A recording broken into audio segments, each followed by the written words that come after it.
Baseball hitting drills off tee. Hitting may be dangerous to your spine.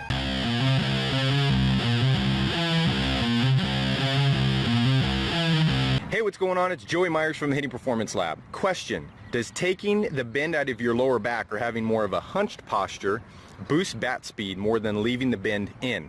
Well, I did a baseball swing experiment using the Zep Baseball app to find out. For more on the experiment research and setup, you can click the link that's directly below this video if you're watching this on YouTube under the Show More tab. The gist of the experiment is I took 100 counterbalance swings, taking the bend out of my lower back using more of a hunched posture, and then I took another 100 swings, maintaining the bend in my lower back. I wanted to see whether having more of a hunched posture, or taking the bend out of the lower back, boosted bat speed over leaving the curve in it. Let's see how the experiment results turned out. Hey, what's going on again? It's Joey Myers here, and before we get into the experiment conclusion, I wanted to explain and just kind of show what the different swings look like and explain how to get your kids into this position, this hunched position, air quotes. So here I'm just going to take you through the swing. We'll have both of them synced up, and as you can see here, we have the hunched posture on the left, we have the normal posture here, or no hunch, on the right. And what you're going to see is you're going to see just a difference in the pelvis position. Okay, so if I rewind back here, what we're seeing is you have to think about your hips or your pelvis like a bowl of water. Okay, if you tip it forward, then that's usually what we call an anterior pelvic tilt. So anterior means front. So it means the water would be spilling out the front onto your feet. Posterior pelvic tilt is the opposite. So we would have water spilling out the backside.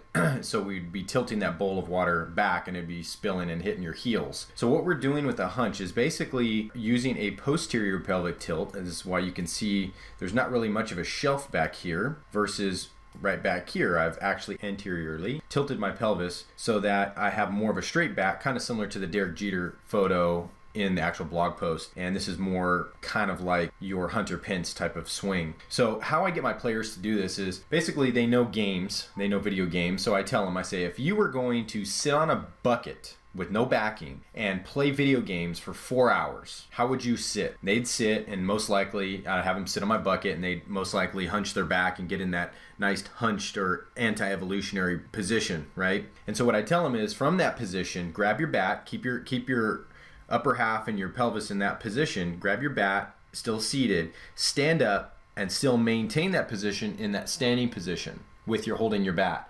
That is the hunch position. Your kids know how to get into the position because they're normally in that position, either at school, playing video games, whenever they're sitting for longer periods of time. They know how to get in that position, but mostly when it's sitting. When it's standing, and especially holding a bat, it's a little bit of a challenge, but that's how we do it. Now, let's check out the experiment results. Well, the jury is in answering our question of whether taking the curve out of our lower back or having more of a hunched posture, if it boosts average bat speed better than maintaining the curve in the lower back. The numbers are in, and here's what it came up with.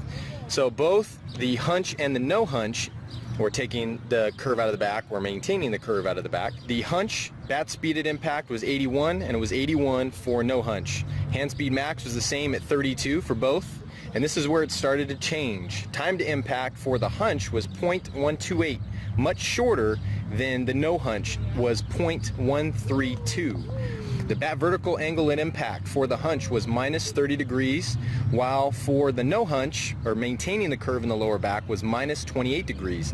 And here's where it gets most valuable, is the attack angle, or the barrel launch angle, or at impact, which for the hunch was negative 1 degrees. So we want to be positive there, but it's negative 1 degrees. And for the no hunch, it came out to negative 5 degrees. So the jury is in, and it looks like the hunch, or taking the curve out of lower back, is the winner. And I hope that we are swinging smarter by moving better. And before I let you go, the Hitting Performance Lab wants to know, did you know repeatable hitting power does not start in the hips? Have you heard the expressions, load and explode the hips? Power comes from the hips. Well, we created a free video revealing the results of a scientific study that will show you how we added 48 feet of batted ball distance instantly.